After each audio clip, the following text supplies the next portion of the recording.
Hello, this is Dr. Jacqueline with DTP-Leadership Group, and this is Hot Topic Bold Talk.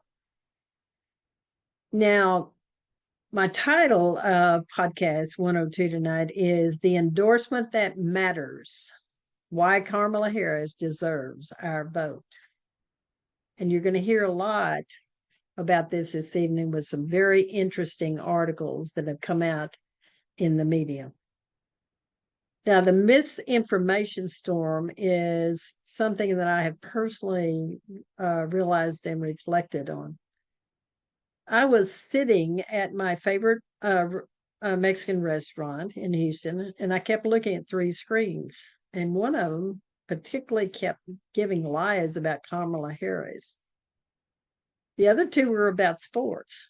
Every time I looked at the screen, I was stunned at the distorted presentations and lies. And then, of course, I realized it was Fox News. Now, I live in Texas, so there are some restaurants I go to that owners are mega Republicans. And so, of course, they would have on Fox News. My spouse and I started talking about it, and about the lies and the misinformation. And we were really startled at one point, and we thought, this is really easy to see its distortion. And it never started until Trump arrived on the political scene.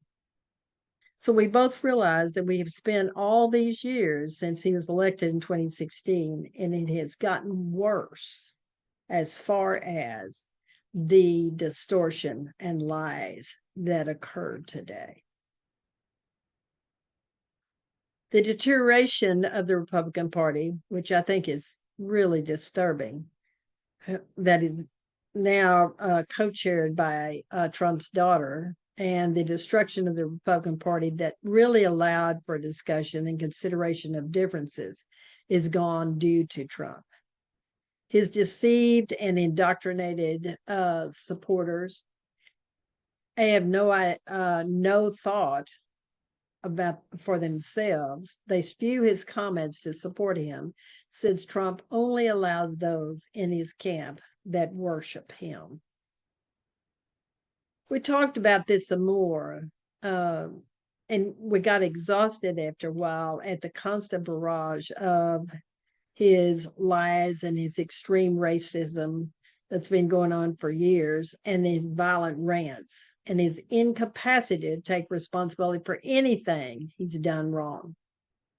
Anyone that confronts him with his behavior are names who he's really blaming for all kinds of actions. And of course, he then, after he blames all of them, then he names, gives them some really disdainful name in order to minimize them in his mindset. I think his unhinged rhetoric is very evident, and that he's mentally unfit to serve 4 years in the world's toughest job. I've talked about him as a narcissist, sociopath. I've given all kinds of references because I have a PhD, counseling psychology, and I've been working in the mental health field for 48 years. I find it impossible to understand how parents could think that he was an example for their children to replicate. It is even more disturbing to me that the number of his supporters are conspiracy believers, and there's a whole industry that's come up around spewing conspiracies, and it makes a lot of money for people. And there's no reality to what they are saying or believing. There are more and more mega Republicans that are politicians that think it's acceptable to say anything that is hateful, demeaning, or in any way distorts reality. They see Trump doing it, and so they portray the same behaviors and comments that he does. He doesn't want to have interviews with certain media, since they're going to fact check him, and he's going to be held responsible for what he says. And do not assume that smooth talking Vance is better than Trump. The last lies that were told about what Biden and Harris were doing about the devastation in North Carolina and in Florida were said by Vance and Trump. So I'm thankful that some media realize that it may not be it may not be news that may get a lot of support. However, the deranged Trump needs to be talked about. And we need to face the reality of what is going on to show what we're dealing with when we're talking about Trump's just mental breakdowns that he has at his rallies. So I want to go to some articles that I think are very good. And tonight you're just going to have to appreciate that I'm going to read them to you directly, because they have many things to say that I think you would find important to hear. So the next section I'm going to talk about is why Kamala Harris deserves the Atlantic's endorsement. The Atlantic, for the fifth time in its 167 years history, is endorsing a candidate for president, Kamala Harris. They did this in their October 10th article. It's called The Case for Kamala Harris. I believe it's important for you to hear the story of support for past presidents and the reason they are endorsing Kamala Harris for president. For the third time in 8 years, Americans have had to decide whether they wanted Donald Trump or not. No voter could be ignorant today by now of who he is. Opinions about Trump are just hardened. They're dried out and exhausted. The man's character has been in our faces for so long, blatant and unchanging, that it kills the possibility of new thoughts, which explains the strange mix of boredom and dread in our politics. And this is what I think is so important about this article. They're explaining to us what's really happening. Whenever Trump senses any waning of public attention, he'll call his opponent a disgusting name, or dishonor the memory of a fallen soldier, or threaten to overcome the election if he loses, or vows to rule like the dictator if he wins. He knows that nothing he says is likely to change anyone's view. Almost half the electorate supported Trump in 2016 and supported him again in 2020. The same split seems likely on November 5th. Trump's support is fixed and impervious to argument. This election, like the past two, will be decided by a small percentage of voters in a handful of states, because one of the most personal, malignant, and politically dangerous candidates in American history was on the ballot. The Atlantic endorsed Trump's previous Democratic opponents on the third and fourth endorsements since the magazine's founding in 1857. 1857. And they say, we endorsed Abraham Lincoln for president in 1860, though not for reasons lost to history, in 1864. 104 years later, we endorsed Lyndon Baines Johnson for president. In 2016, we endorsed Hillary Clinton for more or less the same reason Johnson won this magazine's endorsement in 1964. Clinton was a creditable candidate who would have made a competent president, but we endorsed her because she was running against a unstable and incompetent Republican nominee. The editors of this magazine in 1964 feared Barry Goldwater's less for his position than for his zealot attitude and seemingly lack of self-restraint. Of all Trump's insults and cruelties, abuses of power, corrupt dealings, and crimes, the event that proved the essential rightness of endorsement of Hillary Clinton and Joe Biden took place on January 6, 2021, when Trump became the first American president to try to overthrow an election and prevent the peaceful transfer of power. This year, Trump is even more vicious and erratic than in the past, and the ideas of his closest advisors are very extreme. Trump has made clear that he would use a second term to consolidate unprecedented power in his own hands, pushing adversaries and pursuing a far right-wing agenda that most Americans don't want. We believe that this election is a turning point in our history. The magazine prophesied correctly when it endorsed Abraham Lincoln in 1860. This year's election is another. About the candidates we're endorsing, the Atlantic is heterodox place staffed by free thinkers, and for some of us, Kamala Harris's policy views are too centralist, while for others they are too liberal. The process that led to her nomination was flawed, and she's been cagey in keeping the public and press from getting to know her as well as they should. Well, we know a few things for sure, they're saying. Having devoted her life to public service, Harris respects the law and Constitution. She believes in the freedom, equality, and dignity of all Americans.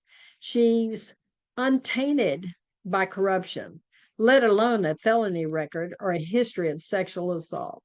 She doesn't embarrass her compatriots with her language and behavior or pit them against one another. She doesn't curry favors with dictators. She won't abuse the power of the highest office in order to keep it. She believes in democracy. These and not any specific policy positions are the reason that Atlantic is endorsing her.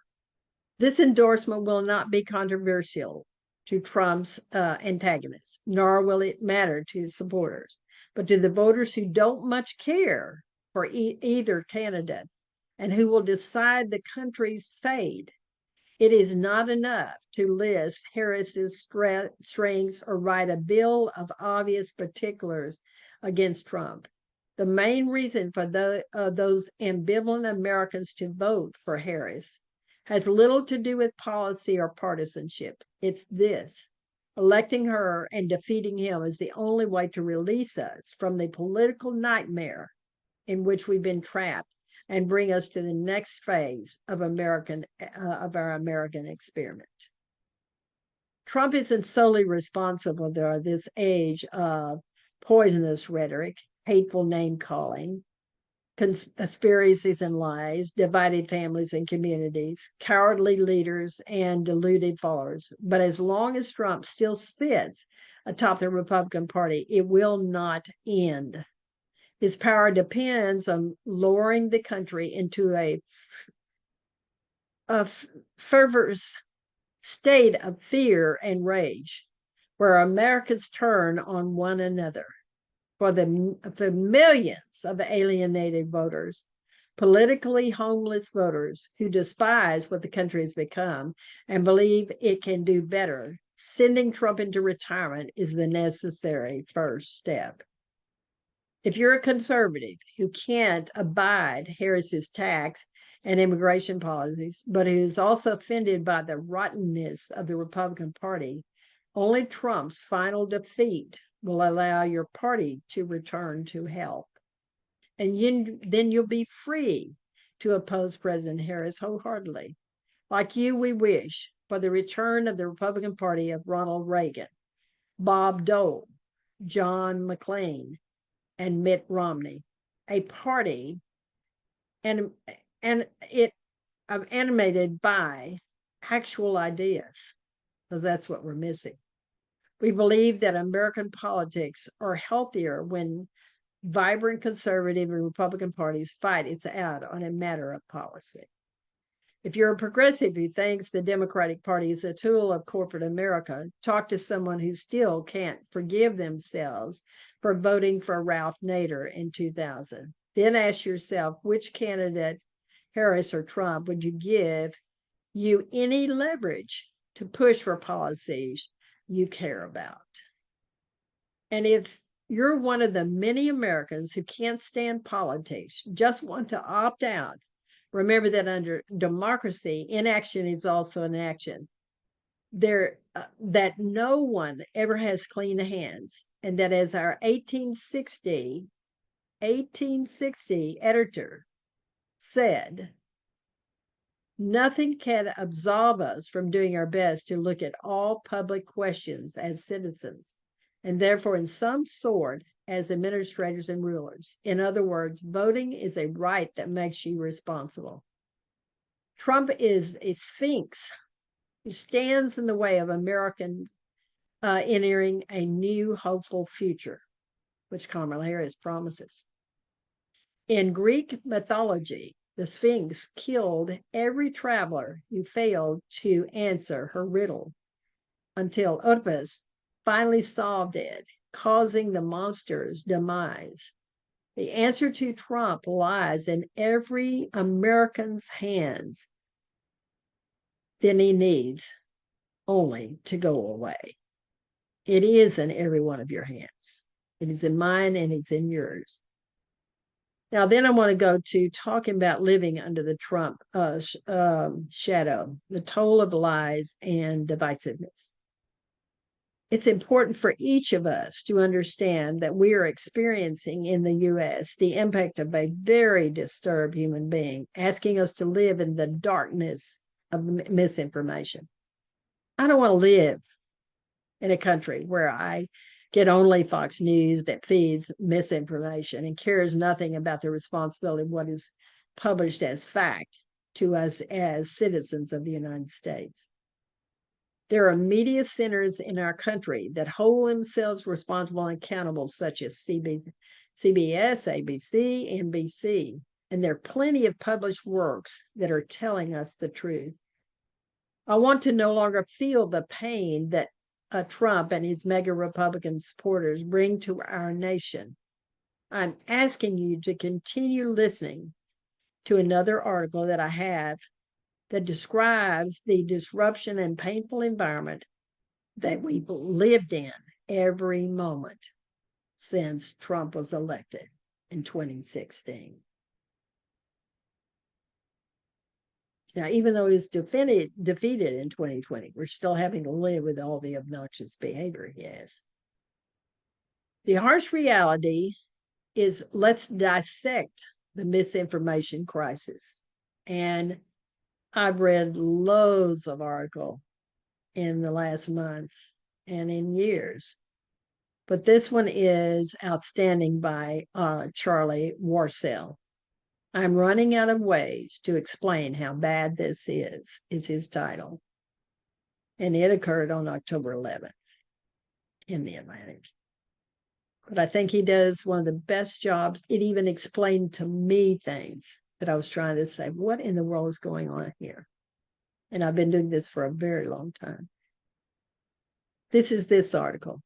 The truth is, it's getting harder to describe the extent to which a meaningful percentage of Americans have disassociated from reality. As Hurricane Milton came across the Gulf of Mexico last night, I saw an onslaught of outright conspiracy theorizing and utter nonsense, racking up millions of views across the internet, he says. The posts would be laughable if they weren't taken by many people as gospel.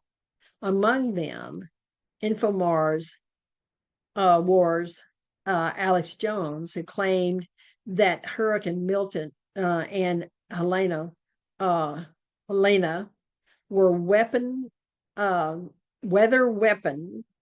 weapons unleashed on the East Coast by the U.S. government. And the truth seeker accounts, which I think are even more disturbing, they give even more reality of what's going on. I just think it's amazing how they have the audacity to do. As I was saying, the truth seekers have an even greater thing that they're doing. They're claiming that these weapons that are being unleashed in the East Coast by the U.S. government is also they're taking out other things on X that posted photos of condensation trails in the sky to basically allege that the government was spraying Florida ahead of Hurricane Milton in order to ensure massive rainfall, just like they did on Asheville. We're going to have some more about what they did in Asheville. As Milton made landfall, causing a series of tornadoes, a verified account on X reported a TikTok video of a massive funnel cloud with the caption, "What is happening to Florida?" Exclamation point. The clip, which was eventually removed but had been viewed by 662,000 times as of yesterday evening, turned out to be from a video of a CGI tornado that was originally published months ago. Scrolling through these platforms, watching them fill with false information, harebrained theories, and doctored images, all while panicking residents boarding up their houses, struggling to evacuate, and prayed that their worldly possessions wouldn't be obliterated overnight. It offered a portrait of American discourse almost too bleak to reckon with head on. It's very harmful what is happening. Even in the decade marred by online grifters, shameless politicians, and an alternative right-wing media complex pushing, and science fringe theories, the events of past few weeks stand out for their depravity and nihilism. As two catastrophic storms upended American cities, a patchwork network of influencers and fake news peddlers have done their best to sow distrust, stoke resentment, and interfere with relief efforts. But this is more than just a misinformation crisis. To watch as real information is overwhelmed by the cracked theories and public service battle death threats, to confront two alarming facts.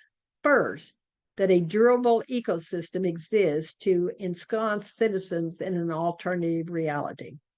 And second, that the people consuming and amplifying these lies are not helpless dupes, but willing to participate. Some of the lies are politically motivated, such as the claim that FEMA is offering only $750 total to their hurricane victims. That is not the reality. FEMA is offering $750 immediately to any victim to be able to provide basic things such as food and water. They go on in the article. Donald Trump and J.D. Vance and Fox News have all repeated that lie. Trump also posted and later deleted on Truth Social that FEMA's money was given to undocumented immigrants is untruth. It's a lie. Elon Musk, who owns X, claimed without evidence that FEMA was actively blocking shipments and seizing goods and services locally and locking them away to state they are their own. It's very real and scary how much they have taken control to stop people helping. That podcast has been viewed more than 40 million times. Other influencers, such as the Trump friend Laura Loomer, have urged their followers to disrupt the disaster agency's efforts to help hurricane victims. Do not comply, she says, with FEMA. This is a matter of survival. Now, the results of this are sad and tragic, because this fear-mongering has resulted in anger and embittered citizens have been harassing government officials in North Carolina as well as FEMA employees. According to an analysis by the Institute for Strategic Dialogue, an extremist research group has falsehoods around hurricane response have spawned credible threats and incitement to violence directed at the federal government, including calls to send militia to face down FEMA. The study also found that 30% of the ex-posts analyzed by ISD contain overt anti-Semitic hate, including abuse directed at public officials such as the mayor of Asheville, North Carolina, the FEMA Director of Public Affairs, and the Secretary of Department of Homeland Security. The post received a collection of 17.1 million views as of October 7th. Online first responders are pleading with residents, asking for their help to combat the flood of lies and conspiracy theories. FEMA Administrator Deanna Criswell said that the volume of misinformation could hamper relief efforts. If it creates so much fear that my staff, she says, doesn't want to go out in the field, then we're not going to be in a position where we can help people.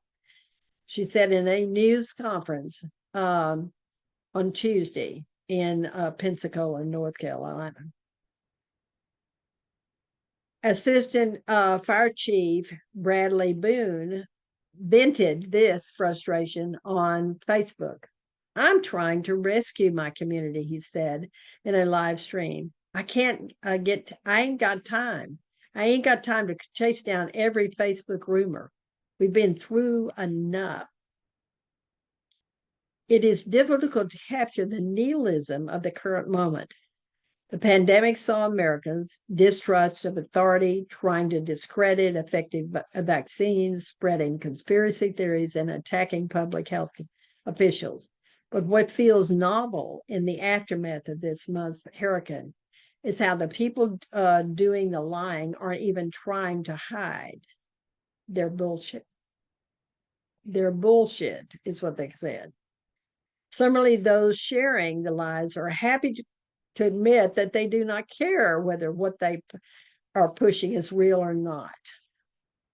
Such was the case last week when Republican politicians shared an AI-generated image of a little girl holding a puppy, while supposedly fleeing Helena. Though the image was clearly fake and debunked, some politicians remain defiant. Y'all, I don't know where this photo came from, and honestly, it doesn't matter. Amy Kramer, who represents Georgia on the Republican National Committee, wrote after sharing the fake image, I'm leaving it because it's an example of the trauma and pain people are living through right now. Kramer wasn't alone. The journalist Parker Moley compiles screenshots of people acknowledging that this image is AI, but still insisting it's real on some deeper level. Where's the proof? Moley noted that we're living in the post-reality. The technology writer Jason Kobler argued that we've entered the fucking era of AI slop and political messaging, with AI-generated images being used to convey whatever partisan message suits the moment, regardless of the truth. This has all been building for more than a decade. On the Colbert report back in 2005, Stephen Colbert coined the phrase truthness, which he defined as the belief in what you feel to be true rather than what the facts support. This reality fracturing is the result of an information ecosystem that is dominated by platforms that offer financial and intentional lies and enrage, and to turn every tragedy and large event into shameless content creation. an opportunity for them to create this shameless content. This collides with a group of people who would rather live in an altered reality built on distrust and grievance than change their fundamental beliefs about the world. But the difference in disinformation or the misinformation crisis is not always what we think it is. So much of the conversation around misinformation suggests that its primary job is to persuade. But as Michael Caulfield, an information researcher at the University of Washington, has argued, the primary use of misinformation is not to change the beliefs of other people at all. Instead, the vast majority of misinformation is offered as a service for people to maintain their beliefs in the face of overwhelming evidence to the contrary. This distinction is important in part because it assigns an agency to those who consume and share obvious fake information. What is clear from the comments, such as Kramer's, is that she is not duped. Although she may come off as deeply incredulous and shameless, she is publicly admitting to being an active participant in the far-right world building projects, where feeling is more or greater than what is reality.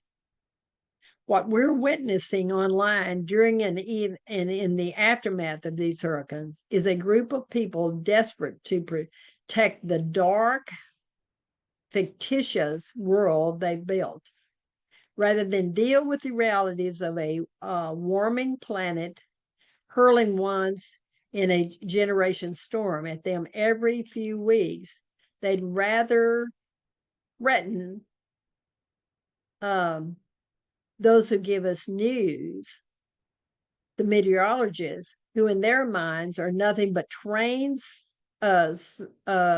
subversive liar programmed to spew stupid shit to support the global warming bullshit. As one ex-user put it, it is a strategy designed to silence voices of reason, because those voices threaten to expose the cracks in their current worldview. But their efforts are doomed, futile. As one dispirited meteorologist wrote on X this week, murdering meteorologists won't stop hurricanes. She followed with, I can't believe I just had to type that. What is clear is that a new framework is needed to describe this fracturing. Misinformation is too technical, too freighted, and after almost a decade of Trump, too political. Nor does it explain what is really happening, which is nothing less than a cultural assault on any person or institution that operates in reality. If you're a weather person, you're a target. The same goes for journalists, election workers, scientists, doctors, and first responders. It also is any of us that are voting for Harris.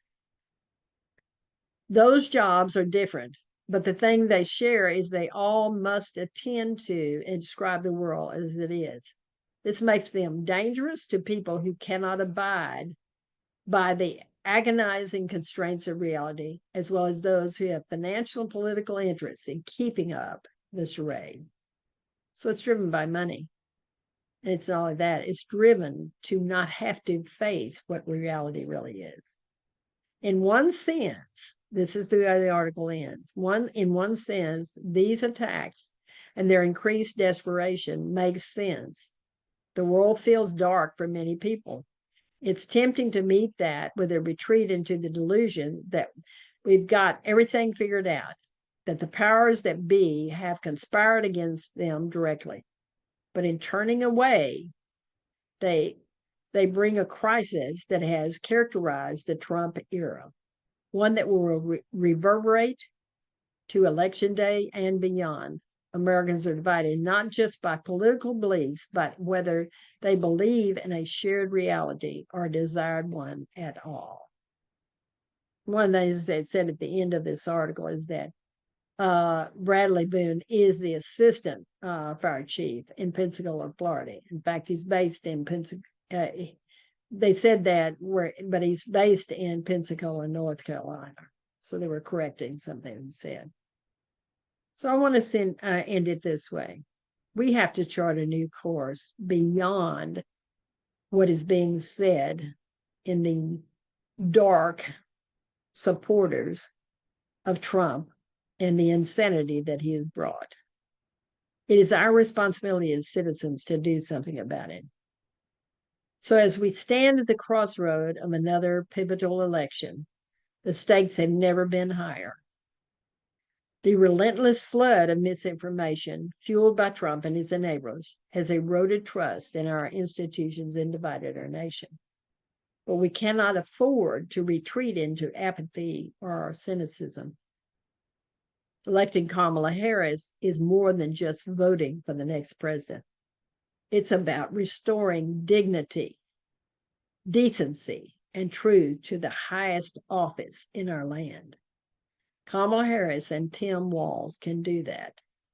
By rejecting the lies and distortions, we can begin the hard work of healing our country and moving toward a brighter, more unified future. The choice is clear. It is in yours and my hands. We must elect Kamala Harris and prevent Trump and his group to continue to control the Republican Party. Let us bring back the Republicans and the Republican Party we've known in the past, where we can all work for the betterment of the United States of America. Thank you for listening.